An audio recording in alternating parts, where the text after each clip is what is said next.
Андрей, ты видел эту счет-фактуру на столе? Да, Наташа, я только что посмотрел. Она очень большая. Это за электричество?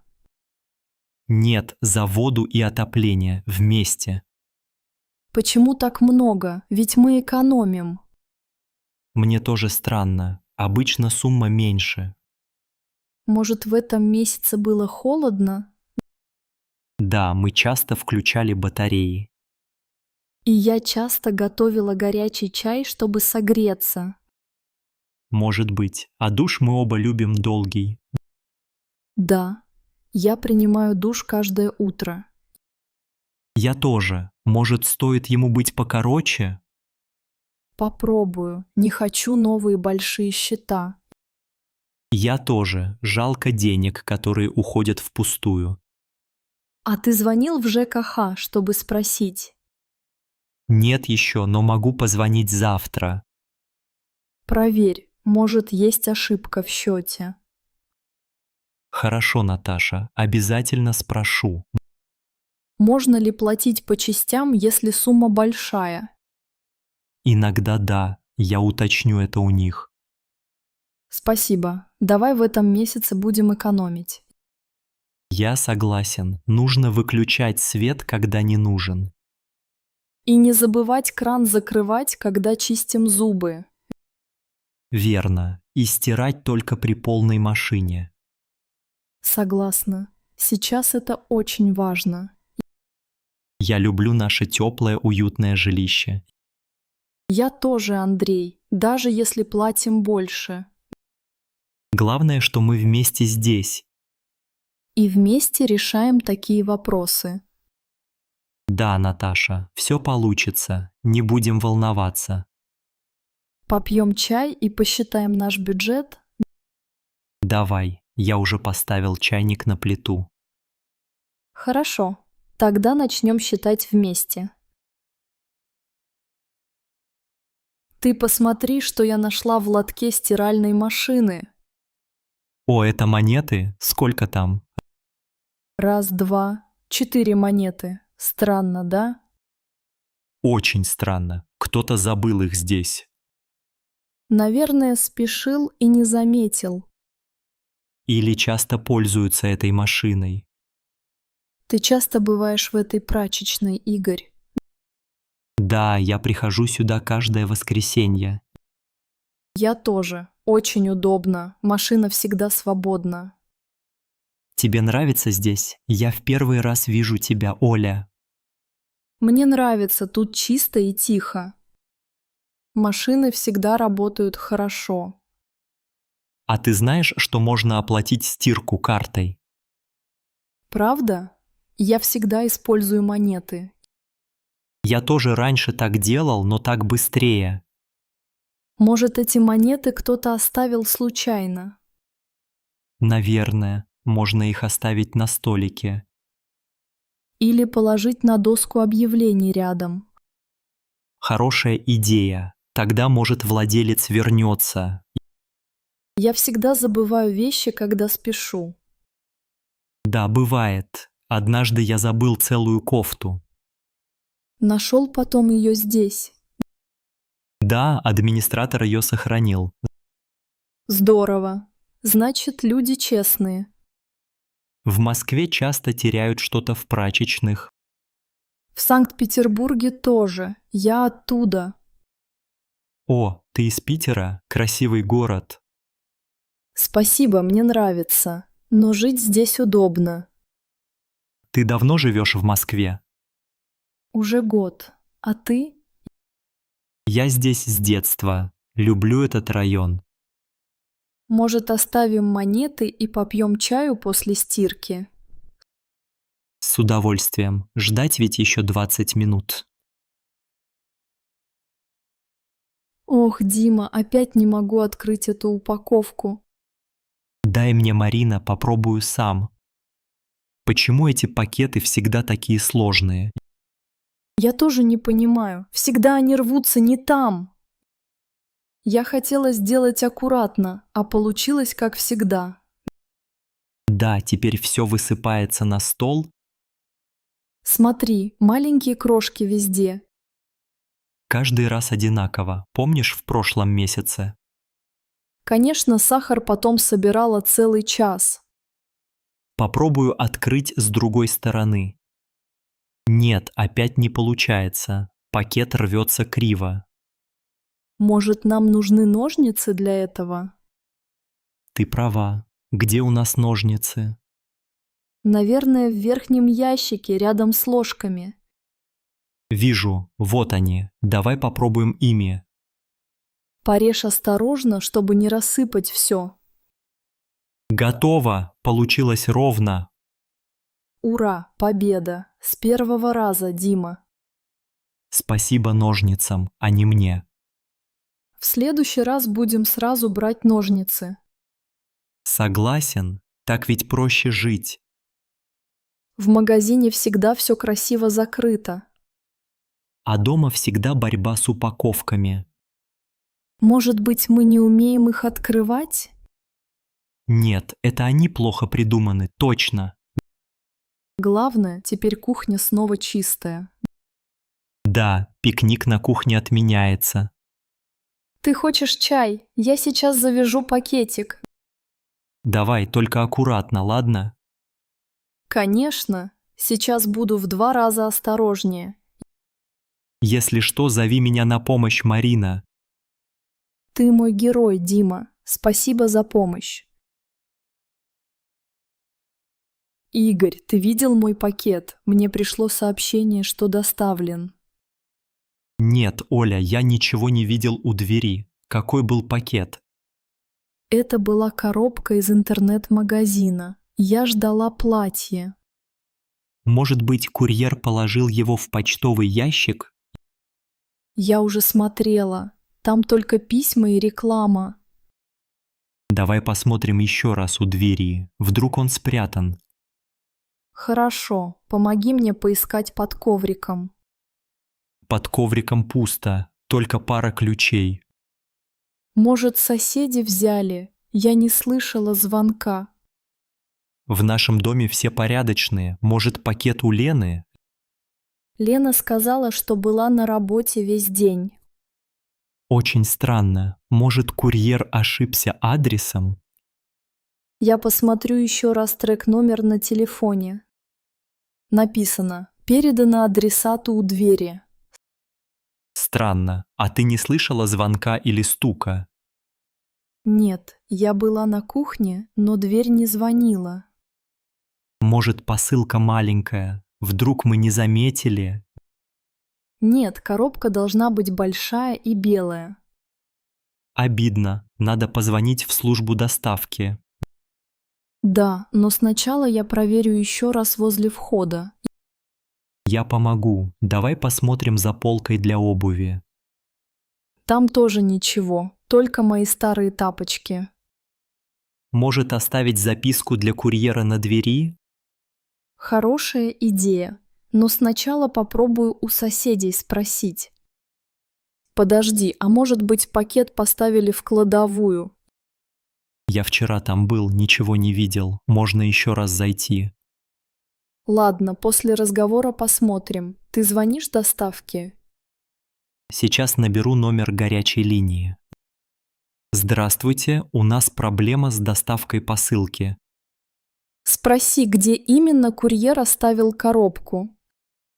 Спасибо, я передам информацию, если найдем. Надеюсь, посылка найдется. Очень ждала новое платье. Иван, ты видел дневник Антона? Да, Оля, я только что посмотрел его оценки. У него опять 3 по математике. И по русскому языку тоже не очень хорошо. Я волнуюсь. Почему у него такие плохие оценки? Может быть, ему сложно понимать материал. Он всегда говорит, что домашнее задание трудное. Он часто делает уроки сам или с кем-то. В основном один. Иногда я ему помогаю. Может, нужно найти репетитора по математике? Это хорошая идея. Я знаю одну учительницу. Может быть, я поговорю с Татьяной Петровной. А что по другим предметам? Все нормально? По истории и биологии у него 4. Но с точными науками тяжело. Думаешь, Антон переживает из-за этого? Да, я вчера видела, что он был грустный. Давай поговорим с ним спокойно сегодня вечером. Надо поддержать его, а не ругать. Я согласен. Важно, чтобы он не боялся спрашивать. Может, стоит попросить учителя объяснить заново? Можно попробовать. Учителя в его школе хорошие. Еще я замечаю, что он многое забывает. Наверное, ему не хватает режима и отдыха. После школы он сразу садится за компьютер. Нужно установить время для игр и время для уроков. Давайте поговорим с ним о распорядке дня. Хорошо, и обсудим помощь с домашним заданием. Ты сможешь сегодня проверить его математику? Конечно, мне несложно. Я помогу ему. Спасибо, Иван. Думаю, вместе мы справимся. Главное – поддержка и спокойствие в семье. Согласна. Наш Антон все сможет, если мы рядом. Иван, ты знаешь, как пользоваться посудомоечной машиной? Нет, Мария, я никогда ее не использовал. Научи меня, пожалуйста. Конечно, сначала убери остатки еды с тарелок. Это обязательно? Я думал, машина все смоет сама. Лучше убрать крупные крошки, чтобы фильтр не забился. Понял. А потом что делать? Поставь тарелки вертикально в нижнюю корзину. Не ставь их друг на друга, иначе они плохо помоются. А стаканы и чашки в ту же корзину? Нет, стаканы и чашки ставим наверх, вверх дном. Хорошо. А ложки и вилки куда класть? Они идут в специальную корзину для столовых приборов. Лучше класть ручками вниз, чтобы они хорошо вымылись. А ножи тоже кладем туда? Да, только будь осторожен с острыми ножами. Спасибо, я запомню. А сковороду можно мыть в машине?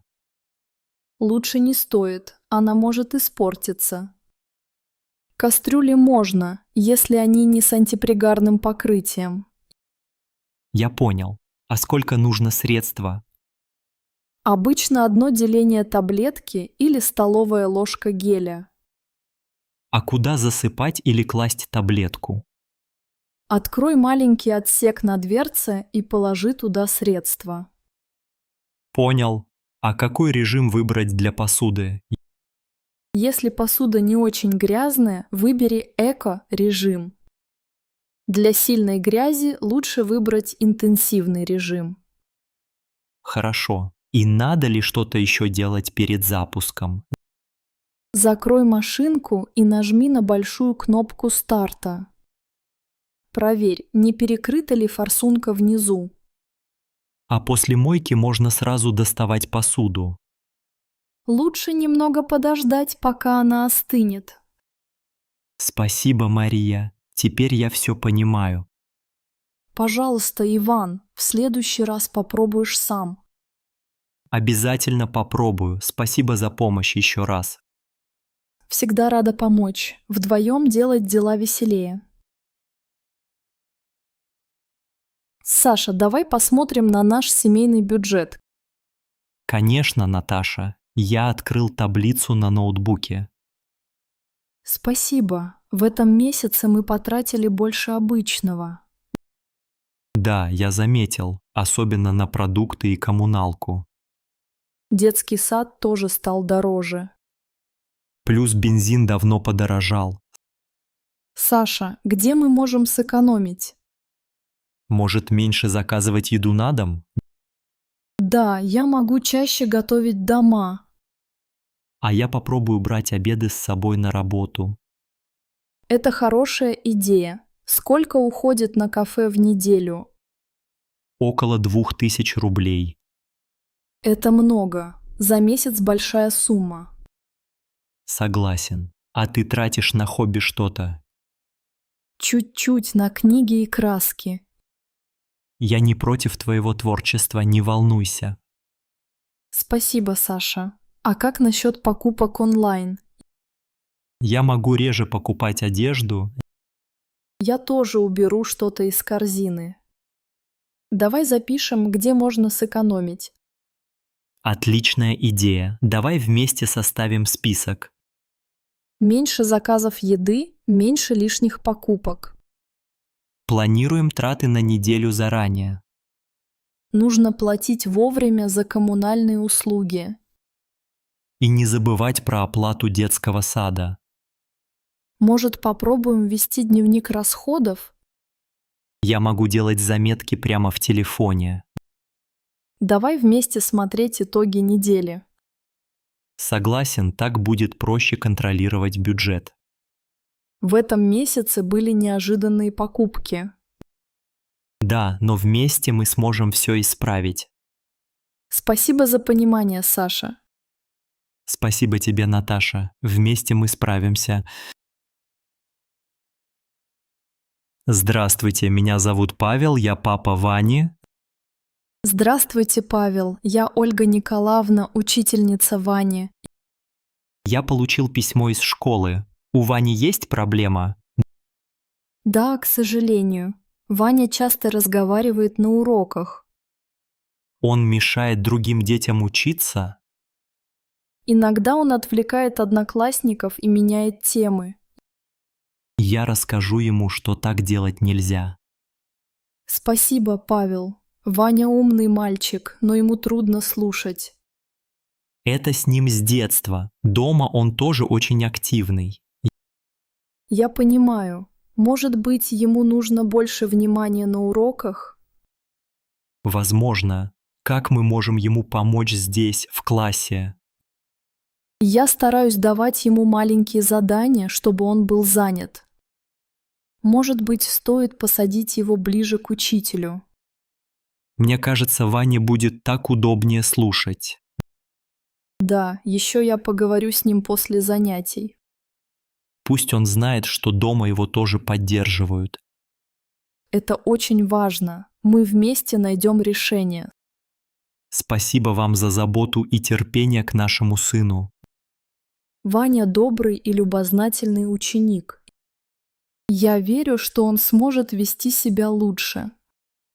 Мы обязательно поговорим с ним сегодня вечером. Завтра я понаблюдаю за Ваней на уроках. Хорошо. Сообщите, если будут изменения. Обязательно. Мы всегда можем встретиться еще раз. Можно ли узнать, как часто повторяются проблемы? В последнее время 2-3 раза в неделю. Я понимаю. Спасибо за честность. Спасибо вам за внимание к учебе Вани. Вам спасибо за ваш труд, Ольга Николаевна. Рада помочь. Если что-то случится, сразу звоните. Договорились. Хорошего дня. И вам хорошего дня, Павел. До свидания.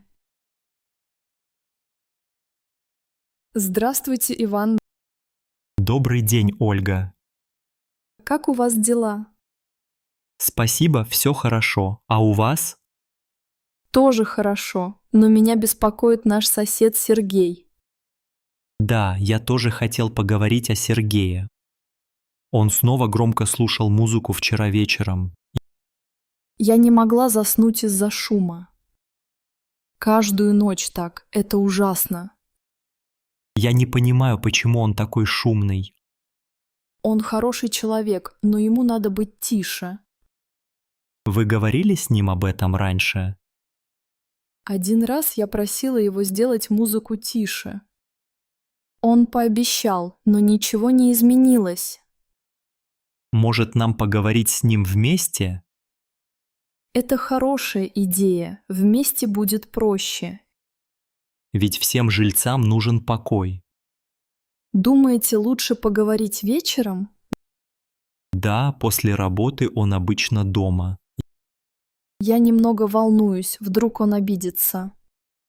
Не волнуйтесь, мы скажем спокойно. Можно объяснить, что дети не могут спать. И я не высыпаюсь перед работой. Может быть, стоит пригласить его на чай? Да, можно. Потом поговорим о проблеме. Главное – быть добрыми и честными. Я уверена, он нас поймет. Давайте попробуем сегодня в 19:00. Хорошо, я тогда испеку пирог. А я куплю чай и печенье. Спасибо, Иван, вместе мы справимся. Спасибо вам, Ольга. До вечера. Андрей, посмотри, пришло письмо из ГИБДД. Что там написано, Ирина? Это штраф за превышение скорости, кажется. Дай мне, пожалуйста. Сейчас прочитаю. Да, действительно. Штраф за 80 километров в час. А где тебя сфотографировали? На Ленинградском шоссе, когда мы ехали к маме. Точно, там ограничение 60 километров. Да, я забыл. Было мало машин на дороге. Какой размер штрафа? Пишут 1000 рублей. Нужно оплатить до конца месяца. Ты оплатишь онлайн или пойдешь в банк? Наверное, заплачу через госуслуги. Это быстрее. Хорошо. Ты помнишь логин и пароль от сайта? Должен вспомнить. Если нет, попрошу тебя помочь. Давай я проверю, сохранились ли данные на ноутбуке. Спасибо, любимая. Ты всегда обо мне заботишься. Мне просто важно не забывать о таких письмах. Я обещаю быть внимательнее за рулем. Правильно, безопасность – самое важное. Я иногда тоже не замечаю знак скорости. Мы все можем ошибаться. Главное – учиться. Ты хочешь выпить чаю? Может, будет легче. Да, давай чай. Спасибо, что поддерживаешь меня. Ну что ты, все можно решить спокойно. Ты права, все не так страшно, как кажется сначала. У нас ведь еще время оплатить штраф. Да, лучше не откладывать. Оплачу сегодня вечером. Договорились. А я приготовлю что-то вкусное к чаю. Спасибо, Ирина. Я счастлив, что мы вместе. И я счастлива, Андрей. Все будет хорошо. Да, главное, вместе преодолеем любые трудности.